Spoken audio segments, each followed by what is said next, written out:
exciting news! Season 3 of Meet The Redmonds podcast launches June 2nd. Join us, Marq and Bev Redmond, every Sunday at 5:30 p.m. EST on Facebook, YouTube, and OCPI TV for inspiring conversations about faith, family, and marriage. Hey everybody, it's Marq, and unfortunately I don't have my lovely wife Beverly with me, but we are still Meet The Redmonds. My wife is away. She had to take care of some very important business at her job, and she literally had to press pause. Now, that's the genesis for this episode today, pressing pause. How many times have you had to press pause in your life to regroup, to recoup, to reorganize, to get yourself settled and go forward with the task at hand? Or you had to get yourself together to go ahead and put God's plan into motion. That's what we're talking about today, pressing pause. Now, also, this is our favorite time of the year for me and my wife. We are basketball fans, and the NBA playoffs are going on. Well, right now it's the finals, but we watch a lot of basketball. My wife played in high school. I'm a playground legend, so we just love the game. Now, I was watching a game with the Dallas Mavericks and the Minnesota Timberwolves, and people were giving the Minnesota Timberwolves center, Rudy Gobert, a hard time because he decided that he needed to be there for the birth of his first child. So he missed the game. So we had a lot of pundits and talking heads saying, well, you know what? It's a baby. It'll be there when you get back. So you should still go to the game. But Rudy stuck by his convictions, and Rudy has had a hard playoff run this year. Everybody seems to want to jump on his back and give the brother a hard time. But Rudy stuck by his convictions and stayed away for the game. And they actually won the series. But we're going to look at a couple of pundits and players that had a lot to say about Rudy missing the game. And Rudy had to press pause. This was important to him, so he took the time out to put everything else aside and focus on the task at hand. And that was making sure that his baby was brought into the world healthy and strong. So let's take a look at this, and we'll be right back. Gilbert Arenas called out Rudy Gobert for missing a playoff game for the birth of his child. Let's watch some of that clip. I mean, missing this game for that baby. I see you. It's the baby, bro. It's gonna be there when you get back. We hope. Right. I mean, I'm just saying, the baby gonna be okay, but unnecessary. The baby gonna, it don't know, whatever you about to think you about to do with the baby, he gonna be asleep. Need that skin-to-skin contact. Okay, you get skin-to-skin in 2 days. I get you want to be with your wife and smile and stuff, and your good NBA healthcare insurance. Right. It's because of you playing. Right. Trust me, they got everything. So in an exclusive with Fox Sports NBA reporter Melissa Rollins, Gil clarified his comments and said Rudy broke an unwritten NBA rule by missing a playoff game after his child was born. So what do you guys think? When players are making millions of dollars, should the job come first or their families? I love Gil. He's one of my favorite humans. I've known him for a very, very long time.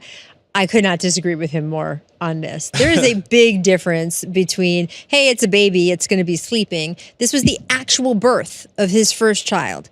And that is a lifetime moment. You're sitting here with yours right here. That is a lifetime moment that is going to last much longer than one playoff game. And by the way, they won the series. So I just think that, you know, if it was a game 7 and it was a second kid, all the equations are different. I'm just saying, I mean, look, it is, right? Had one, have, you know, whatever. But like for such a milestone moment of becoming a father, which I know, Keyshawn, how important being a dad is to you and how that is one of the most important roles you have in your life. Thing. See how important it is to me? Well, yeah, I'm just saying. But as long as I've known you, being a dad has been really important to you. Being a strong role model has been important to you. Being a good father has been important to you. That is a role in your life that you will have much longer than being a basketball player. And the moment you become a father, I just think that, look, I respect people who do it both ways. We've seen athletes in recent years who've missed the birth of their first child. We've seen athletes who stay home for it. The Timberwolves, from what I understand, were sort of encouraging him to not kind of have his mind in two places, to sort of be home that day and then come right back, which is exactly what he did. So I don't have any problem with it. You know, and Rudy Gobert always gets a little ribbing in the side by athletes, former athletes, whatever the case is. Gil missed the mark on this. Look, they did not want him having the baby in the morning, hopping on a plane and trying to play that night. Why? Because you're not in the right mind frame to do it. You haven't been through all the prep, and they thought they could correctly win the series if he wasn't playing in that game, and they were right about it. But they actually played better when he did play. Well, he has had an uneven playoffs. He has an uneven career. No, I mean that particular game. But he has had some great moments in both the playoffs and the regular season. Yeah, look. Could she have been induced a day early? The C-section? Look, that's frankly none of our if he business. could have just hopped on a PJ, which I know he could, and made it, though. Look, what time was that baby born? The baby was born on game day. What time was that baby born? You know, when would he have gotten that for? How much sleep did he get the night before? I have zero problem with him missing that game. No, I don't have a problem with him missing it at all. I don't have. I'm just trying to figure out how. If there was a will and a way, how could he have made it work? Right, but is the best case scenario that he plays no matter what? Or is the best case scenario that they feel they could win a game without him and win certainly a series if he misses one game, and to have him with his split attention or to have him exhausted? Does one lapse if you're exhausted on the court mean that you're injured? I mean, there's just a lot of factors that go into... I'm glad he went to see the first child born. I just wondering if he could have, because if it was me... Here's the ball, down by 2. There's the switch. Gobert is out there. Doncic maneuvers for the lead. Got it! What a shot! Dallas has taken the lead.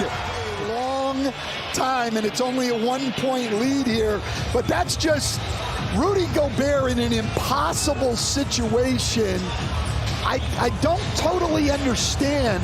I know they wanted to switch back with McDaniel, but... And we're back.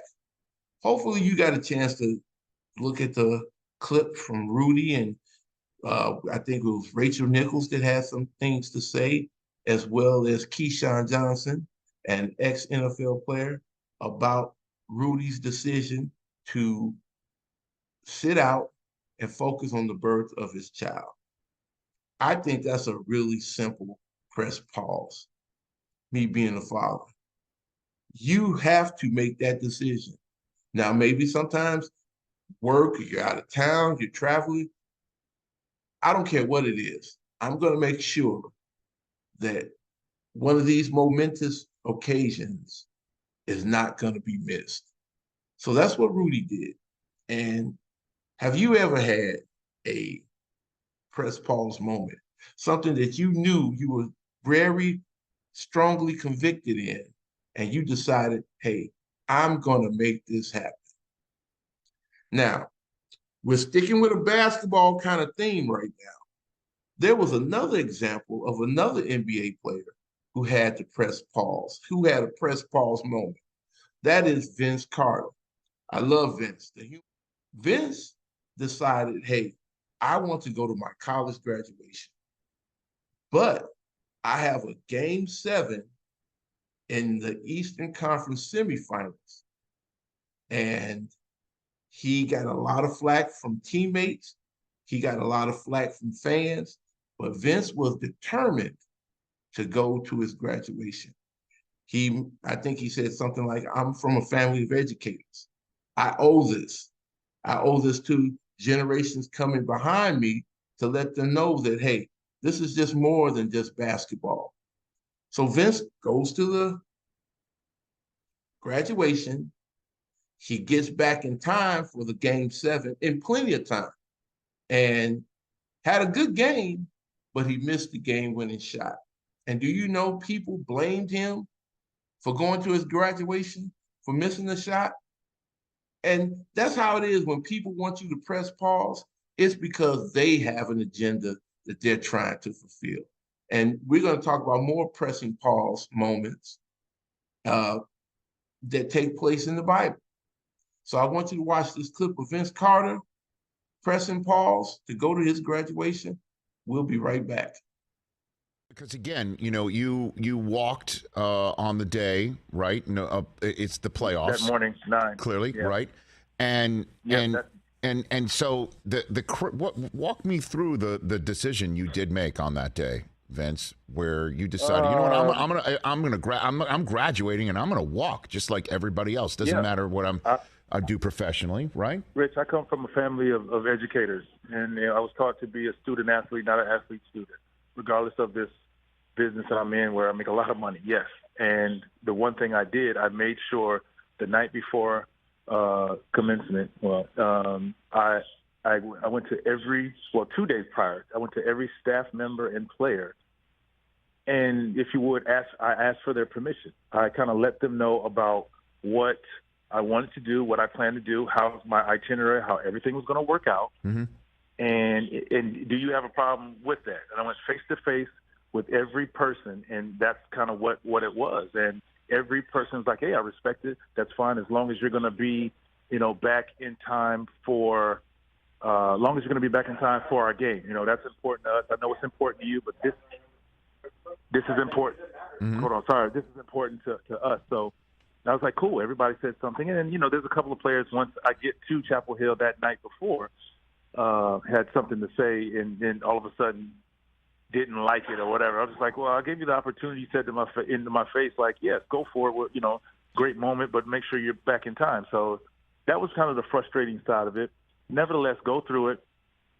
All of that, like I said, with Stu and graduate. It was a proud moment. I will do it again. And I said that at that time, I would do it again if this situation ever happened, because every person got their opportunity to walk across that stage. So for those who felt like, oh, yeah, you're rich, you could just, pay for it, you could buy your degree, but you didn't. You walked across the stage to receive yours, just like, I want to do. So, and then got on the plane. The one thing that people don't know is that I had a private plane. Matter of fact, we had a private plane and we had a backup plane just in case that plane broke down for whatever reason. So there was no delay. By the way, whose plane? I went with the owner of the team who was there at my commencement. So I had his support, and he wanted to make sure I got back. But the funny thing about it, Rich, is that not only did I walk, I got back to Philadelphia in time, Mm-hmm. and I was the first person in our walkthrough meeting. So when the team, the players, the coaches walked in, I was already in there chilling, waiting for everybody to come in for us to go through our walkthrough in the hotel. So it was just a lot said, and the story goes, this, that, and the fourth, and will he be back on time? I was back before our 12 o'clock walkthrough and was able to go through everything like normal. And the 22-year anniversary of that's coming up in a couple weeks. That was May 10th when you walked. Yeah, man. And just before we put a button on this, because May 20th. Yeah, so, pardon me. Yeah. My glasses. I should take them off for something a little distance. May 20th. It's coming up. It's coming up 22 years on that. One Vince, of the things I remember that stuck with me was to go for it. Don't be afraid to go for it. And I think that's what put a button, if you would, on it for me. Is like, I didn't question my decision, but I felt even better about it because I felt like that message, he was talking directly to me. Don't be afraid to go for what you believe in and hold your head up high. And that's what I did, man. I made my decision. I spoke with everybody. I did everything the right way. All the people that it mattered to on my side of the family, on the other side of the organization, which was my job, I made sure everybody was kind of in the loop and understood if they had a problem with it or not. So I dotted the T's. I dotted the I's and crossed the T's, and I did my thing, and I was there. And I had the greatest opportunity to graduate and then hit the game winner to move on to the Eastern Conference Finals. Obviously, I didn't make it, but, man, like I said, I would do it again. And it was his inspiration and motivation that really. After he inbounds, Curry has it. Carter trying to get free. Carter at the buzzer. No good. And the Sixers hold on and advance to the conference finals. And we're back.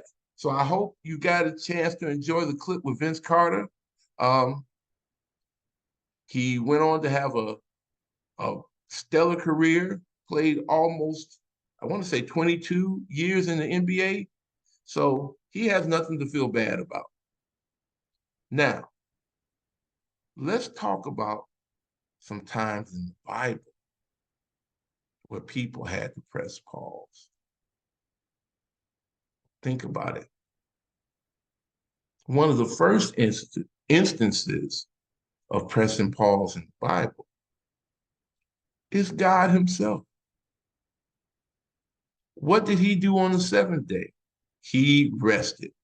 Even the God Almighty had to take a pause. He had to step back and look at all of his marvelous creations and say, you know what, this is good. This is the seventh day, I'm going to rest. So if God has to recoup and reorganize, then why shouldn't we have to? Think about it.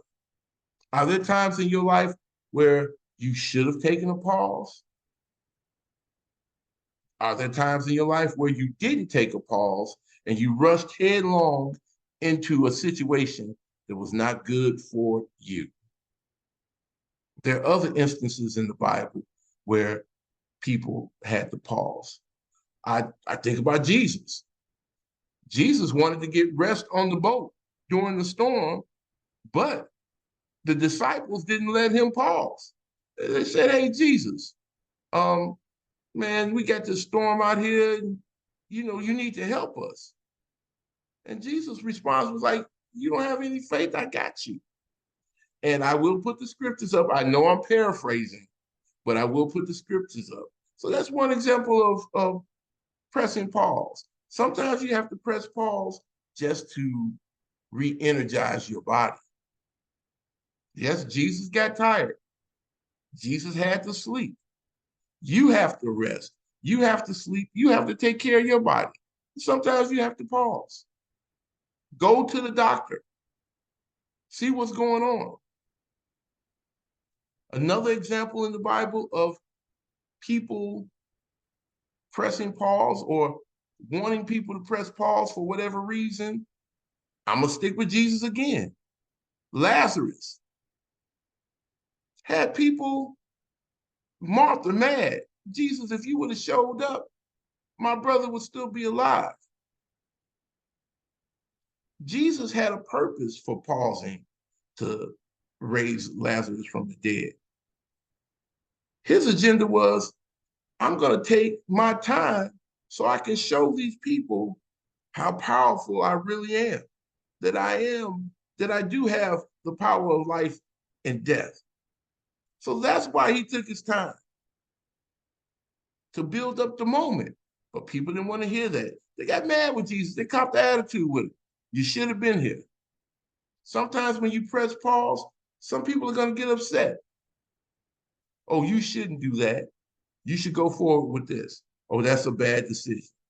But you have to maintain staying on your agenda, staying on your plan, staying on God's plan. Another example, sticking with Jesus again. I'm rolling, and I do have the scriptures up. Make sure you take a look at them. I know I'm paraphrasing, but I got the scriptures on point. Let's stick with Jesus turning water into wine at the wedding. Woman said, hey, turn this water into wine. I think the woman was it was his mother. And he was like, hey, moms, it's not my time yet. I don't need to show everybody my hand right now. So sometimes you have people wanting you to pause and do things that you know you shouldn't do, or it's not your time. He did it because it was his mom's, but he really didn't want to. Another example of pressing pause. So I just gave you a couple of examples of pressing pause. Now, personally, I've pressed pause on some things I had to do, and then I didn't press pause when I should have. One of the things I think about and I regret to this day, but that's neither here nor there. I wish I would have taken the time to press pause and take care of myself health-wise. I'm an amputee. And part of the reason I'm an amputee is I did not take care of myself like I should have. I went back to work too soon after I had surgery on my foot that caused my foot to get amputated. And I wound up losing part of my foot. I'm much better now, but if I would have just pressed pause, I possibly could have saved my foot. That's a regret that I have, that I didn't press pause like I should have, because I had to work. I had to provide for my family, and I should have taken the time to take care of myself. Another press pause moment when Beverly and I decided to move to Seattle so she could pursue a job opportunity. I had a lot of people, friends, family. Why are you moving to Seattle? That's a bad move. You shouldn't do that. It's too risky. You know nothing about Seattle. But, and I had people, well, my wife had people tell her, oh, this is a high pressure job. You're not ready for this. This is not where you want to be. So we had these people wanting us to press pause on making a career move. And really, they had no reason to try to press pause because it didn't concern them. And a lot of times you find people that want you to press pause that have nothing to do with what you have to do in the first place. So I'm glad we made the move to Seattle. It was one of the best decisions we've ever made. But you got to be careful when people want you to press pause. I think about Job. Job had a whole bunch of things going on. When God decided to allow Job to go through some trials and tribulations, you had his friends that said, you know what? We out of here. He lost his kids. His wife even said, you know what, why don't you just curse God and die? But Job stuck to his convictions. He knew that God was going to see him through. And he said, you know what? I'm going to still press pause and let God do his will. And he wound up being blessed more than he was before. So sometimes pressing pause, God puts things in our path to make us press pause. Have you ever been running late for work and you couldn't find your keys, and you found your keys, but because you were 10 minutes late or 10 minutes behind schedule, you avoided that accident? Pressing pause. Sometimes you just have to stop, take your time, take a deep breath, and go forward. Okay, I think I got a couple more examples of pressing pause. And I'm going to go with Jesus again. There was a moment where Jesus wanted to press pause himself. Before the crucifixion, he made a plea to God, say, hey, God, if you can take this cup from me. He was concerned. He knew what was coming up. He knew how painful and how just devastatingly bad his crucifixion was going to be. So he asked God, take this cup from me. And then he flipped it and said, well, you know what? Not my will, but yours. So even Jesus had a moment of pressing pause. I'm trying to think of any more press pause. Let's stick with raising people from the dead. Jairus' daughter.